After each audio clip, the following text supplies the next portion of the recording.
Big سوچو میں خوش آمدید دوستو۔ جرمنی امریکہ کا اتحادی اور رشین مخالف الائنس نیٹو کا دوسرا اہم ترین رکن ہے۔ نیٹو ممبر ممالک میں جرمنی امریکہ کے بعد نیٹو کے ڈیفنس بجٹ میں سب سے زیادہ کنٹریبیوشن کرنے والا ملک ہے۔ امریکہ جرمنی کا سب سے بڑا تجارتی پارٹنر بھی ہے۔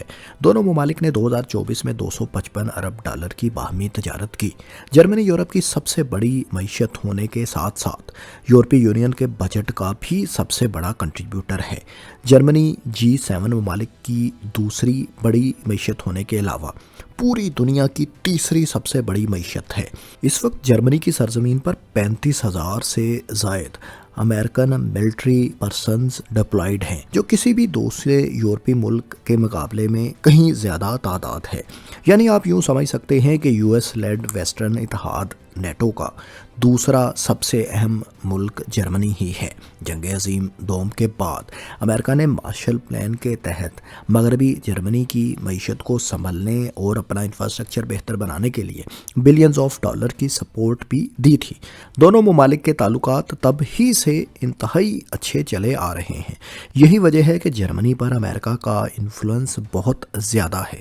جرمنی کی یونیفیکیشن سے پہلے ویسٹرن جرمنی اور پھر جرمنی کا جھکاؤ ہمیشہ امریکہ ہی کی طرف رہا ہے۔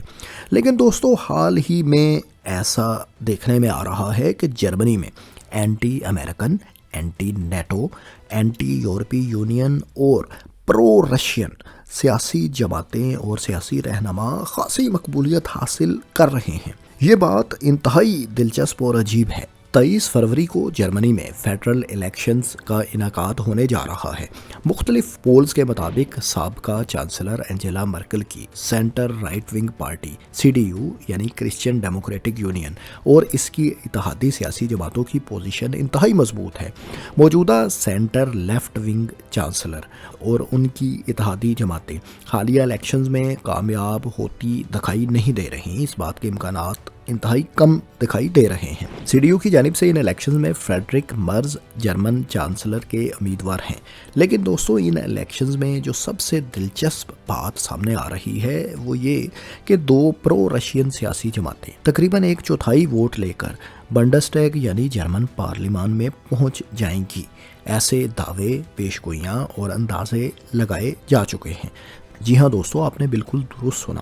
جرمنی میں پرو رشین بیانیہ اس وقت تیزی سے پروان چڑھ رہا ہے اور جو دو سیاسی جماعتیں اس میں پیش ہیں، ان میں سے پہلی جماعت AfD الٹرنیٹو فار جرمنی ہے۔ یہ فار رائٹ ونگ یعنی انتہائی دائیں بازو کی جماعت ہے اور کنزرویٹو سیاسی جماعت ہے۔ AfD کی طرف سے چانسلر کی امیدوار ایلیس وائڈل ہیں۔ دوسری جماعت BSW بنڈس سارا ویگن کنیکٹ ہے۔ اس کی لیڈر سارا ویگن کنیکٹ ہیں۔ یہ جماعت ان کی لیڈر ہی کے نام پر بنائی گئی ہے اور وہی چانسلر کی امیدوار بھی ان کی جماعت کی جانب سے ہیں۔ BSW انتہائی بائیں جانب کی فار لیفٹ ونگ سیاسی جماعت ہے۔ اگرچہ دونوں جماعتیں مختلف نظریات کی حامل ہیں، لیکن ان کی کچھ پالیسیز مشترکہ یا کامن بھی ہیں۔ یہ غیر روایتی قسم کی پرو رشین سیاسی جماعتیں کب وجود میں آئیں اور دونوں جرمنی کے کن کن علاقوں میں اپنے قدم جما رہی ہیں؟ کیا کسی قسم کی کامیابی اس سے پہلے بھی الیکشن میں ان کو حاصل ہوئی؟ اور مختلف نظریات کے حامل ہونے کے باوجود دونوں جماعتوں کا روس سے متعلق موقف ملتا جلتا کیوں ہے؟ ان تمام سوالات کے جوابات ہم آپ کو دیتے ہیں۔ ویڈیو میں آگے بڑھنے سے پہلے دوستو، اگر آپ نے بگ سوچو کو سبسکرائب نہیں کر رکھا تو اس کو سبسکرائب کر لیں تاکہ اس طرح کا اچھا مواد بنانے کے لیے ہمیں مزید موٹیویشن ملتی رہے۔ شکریہ۔ ہم پہلے ان دونوں جماعتوں کے بیک گراؤنڈ کے بارے میں مختصراً جان لیتے ہیں۔ AfD یعنی الٹرنیٹو فار جرمنی کی بنیاد رائٹ ونگ اکانومسٹ اور کنزرویٹو خیالات کے حامل سیاستدانوں میں 2013 میں رکھی تھی۔ بنیادی طور پر یہ جماعت یورپی یونین کی یورو زون اکنامک کرائسس کے دوران بیل آؤٹ پیکیجز کے خلاف تھی، جو اس وقت EU کی طرف سے یونان، پرتگال اور اسپین کو قرضوں کی ادائیگی کے لیے دیے جا رہے تھے۔ اس جماعت کا موقف تھا کہ ان کمزور اور بیمار معیشتوں کا بوجھ یورپ کی دوسری اسٹرانگ معیشتوں یعنی جرمنی وغیرہ کو ہرگز نہیں اٹھانا چاہیے۔ AFD کے سیاستدان ہمیشہ ہی یورپی یونین کے ناقد رہے ہیں۔ ان کے مطابق یورپی یونین ایک بیوروکریٹک اور غیر جمہوری تنظیم ہے جو جرمن سالمیت کو نقصان پہنچا رہی ہے۔ بعد میں عالمی سیاسی منظرنامے پر ہونے والی تبدیلیوں کے ساتھ ساتھ یہ جماعت مزید ریڈیکل یعنی سخت خیالات کی حامل ہوتی چلی گئی۔ دوسری پرو رشین جماعت BSW بنڈس سارا ویگن کنیکٹ کا قیام جنوری 2024 میں عمل میں لایا گیا۔ ظاہر ہے یہ بالکل نئی نومولود سیاسی جماعت ہے۔ BSW جرمنی کی دی لیفٹ پارٹی سے الگ ہونے والا ایک سیاسی دھڑا ہے جس کے مطابق دی لیفٹ پارٹی نے ورکنگ کلاس کے حقوق اور معاشی ناانصافی کے لیے آواز اٹھانا چھوڑ دی تھی۔ اس جماعت کی تاریخ سابقہ socialist unity party of Germany سے ملتی ہے جو جرمن یونیفیکیشن سے پہلے مشرقی جرمنی کی رولنگ پارٹی بھی تھی۔ دوستو جرمنی جنگ عظیم دوم کے بعد دو حصوں میں تقسیم ہو گیا تھا۔ مشرقی جرمنی سوویت یونین کے زیر اثر تھا جبکہ مغربی جرمنی پر امریکہ اور اس کے اتحادیوں کا کنٹرول تھا۔ یہ تقسیم سرد جنگ کے دور میں 1990 میں جرمن یونیفیکیشن یا دیوار برلن کے مسمار ہونے تک قائم رہی تھی۔ حالیہ ڈیولپمنٹس کے مطابق یہ دونوں جماعتیں اپنی سیاسی کمپین میں یوکرین جنگ پر خوب فوکس کر رہی ہیں اور دونوں کو اس میدان میں سیاسی طور پر کامیابی بھی ملتی نظر آ رہی ہے۔ دونوں جماعتیں رشیا یوکرین جنگ میں روس سے زیادہ قصوروار نیٹو اور امریکہ کو ٹھہراتی ہیں۔ ان کے مطابق نیٹو کی اشتعال انگیز پالیسیز ہی اس جنگ کا دراصل باعث بنی ہیں۔ BSW اور AFD دونوں جماعتیں یورپی یونین کی طرف سے یوکرین کو دی جانے والی مالی امداد اور ہتھیاروں کی صورت میں امداد کو تنقید کا نشانہ بنا رہی ہیں اور اسے روکنے کا مطالبہ بھی کر رہی ہیں۔ سارا ویگن کنیکٹ کے مطابق جرمنی کو روس کے حوالے سے موقف میں تبدیلی لانے کی ضرورت ہے۔ یہی موقف AFD کا بھی ہے، بلکہ جون 2024 میں جب یوکرینین صدر ولادیمیر زیلنسکی جرمن پارلیمان بنڈسٹیگ سے خطاب میں مدد کی اپیل کر رہے تھے تو AFD کے ممبرز پارلیمان سے ہی باہر چلے گئے تھے۔ AFD تو نیٹو کے متعلق اس حد تک ناقد ہے کہ وہ جرمن حکومت سے نیٹو ممبرشپ پر ہی دوبارہ جائزہ لینے کا مطالبہ کر رہی ہے، جبکہ BSW کا موقف یہ ہے کہ نیٹو اتحاد کو سرے سے ہی ختم کر دینا چاہیے۔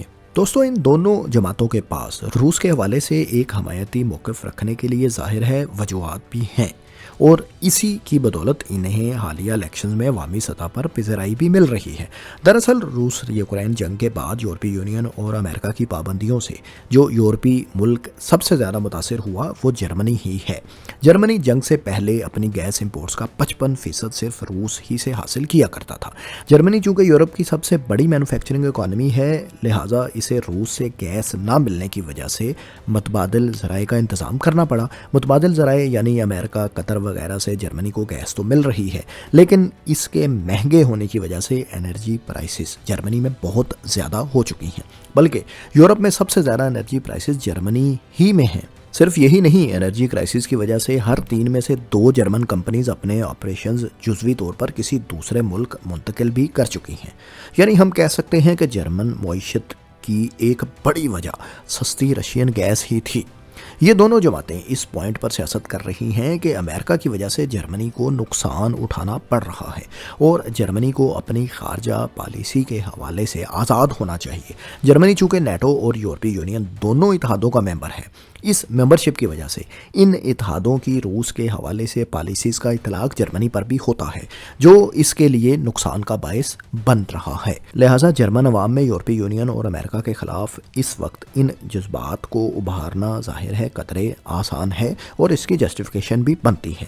AFD تو جرمنی کو یورپی یونین سے بھی نکالنے کی خواہاں اور یورو کرنسی کو ترک کر کے ڈوئچے مارک کرنسی دوبارہ متعارف کروانا چاہتی ہے۔ اس کے علاوہ ایلیس وائڈل اوپن EU بارڈر کی بھی سخت ناقد ہیں۔ ان کے مطابق جرمنی میں کرائمز کی بڑی وجہ یہ یورپی یونین کے کھلے بارڈرز بھی ہیں۔ BSW EU کو بالکل چھوڑنا تو نہیں چاہتی، لیکن اس سیٹ اپ میں بڑے پیمانے پر تبدیلیوں کی خواہاں یہ جماعت بھی ضرور ہے۔ لیکن دوستو ان دونوں جماعتوں کے رائز کے بارے میں صرف پولز ہی سامنے نہیں آ رہے، بلکہ سپتمبر 2024 میں ہونے والے جرمنی کے اسٹیٹ الیکشنز میں ان دونوں جماعتوں AfD اور BSW نے اپنی مقبولیت کو ثابت بھی کیا ہے۔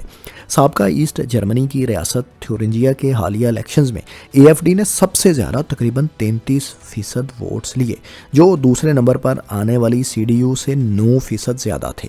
2019 کے اسٹیٹ الیکشنز میں AfD کے یہاں ووٹ محض 23% تھے اور یہ یہاں دوسرے نمبر پر تھی۔ دوسری جانب BSW پہلی بار اسٹیٹ الیکشن میں حصہ لے رہی تھی اور اس نے اس اسٹیٹ الیکشن میں تقریباً 16% ووٹس حاصل کر لیے، جو ایک نئی جماعت کے لیے ظاہر ہے بہت بڑی کامیابی تھی۔ AfD جنگ عظیم دوم کے بعد جرمنی میں کوئی اسٹیٹ الیکشن جیتنے والی پہلی انتہائی دائیں بازو کی جماعت ہے۔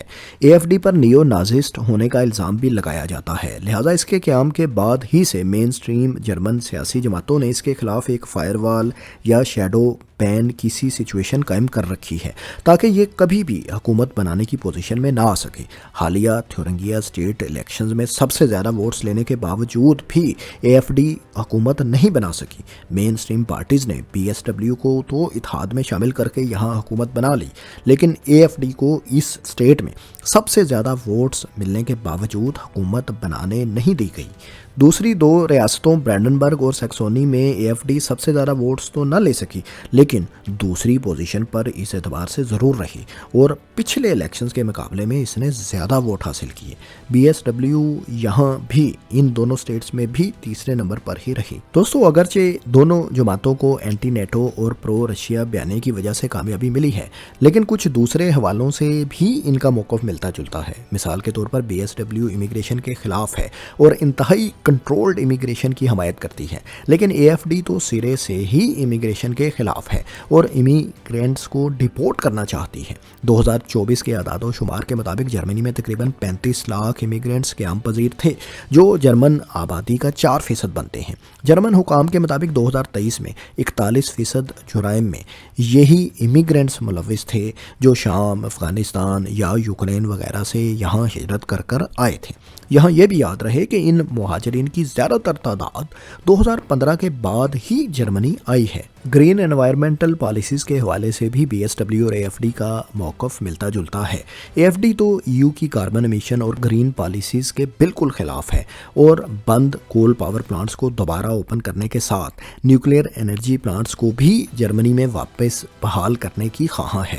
دراصل جرمنی میں گرین انرجی ٹرانزیشن کے دوران نیوکلیئر پاور پلانٹس مکمل طور پر کلوز کر دیے گئے تھے۔ 2011 میں 17 نیوکلیئر پاور پلانٹس جرمنی کی 1/4 سے بھی کچھ زیادہ الیکٹریسٹی پروڈیوس کر رہے تھے۔ مختلف فیزز میں کلوز کرتے کرتے جرمنی نے اپنا آخری نیوکلیئر پاور پلانٹ اپریل 2023 میں بند کر دیا تھا۔ بالکل ایسے ہی جرمنی 2038 تک کول پاور پلانٹس بھی مکمل طور پر بند کرنے کا ارادہ رکھتا ہے اور مختلف فیزز میں کول پاور پلانٹس کی بندش کا سلسلہ بھی جاری ہے۔ BSW کا موقف اس حوالے سے اتنا شدید تو نہیں، لیکن strict green energy transition policies کے یہ بھی خلاف ہے۔ BSW کاربن ٹیکسز کو کم کرنا چاہتی ہے، لیکن AfD کی طرح اس کا مکمل خاتمہ یہ جماعت نہیں چاہتی۔ یہ دونوں ہی جماعتیں روس سے نارڈ سٹریم گیس پائپ لائن کی بحالی کے علاوہ روس سے سستی گیس دوبارہ خریدنے کی حمایت کرتی ہیں، جس سے ملک کی انڈسٹری کو سنبھلنے کا موقع مل سکے گا۔ AfD کے ایک سینئر سیاستدان کے مطابق تو نارڈ سٹریم پائپ لائن سبوٹاج کرنے میں امریکہ ہی ملوث ہے۔ روس بھی ان دونوں جماعتوں کے روس سے متعلق موقف کی حمایت کرتا ہے۔ حال ہی میں اپنے ایک بیان میں رشین فارن منسٹر سرگی لاروو نے کہا کہ یہ دونوں جماعتیں جرمن قومی مفاد کی محافظ ہیں۔ معاشی حوالے سے دونوں جماعتوں کا پوائنٹ آف ویو مختلف ہے۔ AfD جہاں پرو بزنس اور اوور آل ٹیکسز کو کم رکھنا چاہتی ہے، وہیں BSW پرو ورکنگ کلاس جماعت ہے۔ BSW کا موقف ہے کہ عمرہ سے زیادہ ٹیکسز وصول کرنے چاہیے، جبکہ ورکنگ کلاس کو ریلیف دینا چاہیے۔ دوستو، یہاں یہ بھی جان لیں کہ دونوں جماعتوں کو ابھی تک سابقہ ایسٹ جرمنی والے حصے میں ہی کامیابی مل رہی ہے اور یہ ریجن سوویت انفلوئنس میں ظاہر ہے دہائیوں تک رہا ہے۔ آنے والے فیڈرل الیکشنز میں اس بات کا فیصلہ ہوگا کہ کیا یہ جماعتیں مغربی جرمنی میں بھی کوئی کامیابی حاصل کر پائیں گی یا صرف جرمنی کے مشرقی حصے میں ہی اپنا ہولڈ مزید مضبوط کریں گی۔ دوستو، اس بارے میں آپ کا کیا موقف ہے؟ جرمنی کی معیشت کو جو نقصان پہنچ رہا ہے، کیا اس کی وجہ امریکہ اور اس کے مغربی اتحادیوں کی پالیسیز ہیں، اور کیا جرمنی کو اپنا مفاد دیکھتے ہوئے آزادانہ خارجہ پالیسی اور دفاعی پالیسی نہیں اپنانی چاہیے؟ کمنٹس میں اپنی رائے سے ضرور آگاہ کریں، اور اس طرح کی معلوماتی تحقیقاتی دلچسپ ویڈیوز آئندہ بھی دیکھنے کے لیے بگ سوچو کو سبسکرائب کر لیں۔ شکریہ۔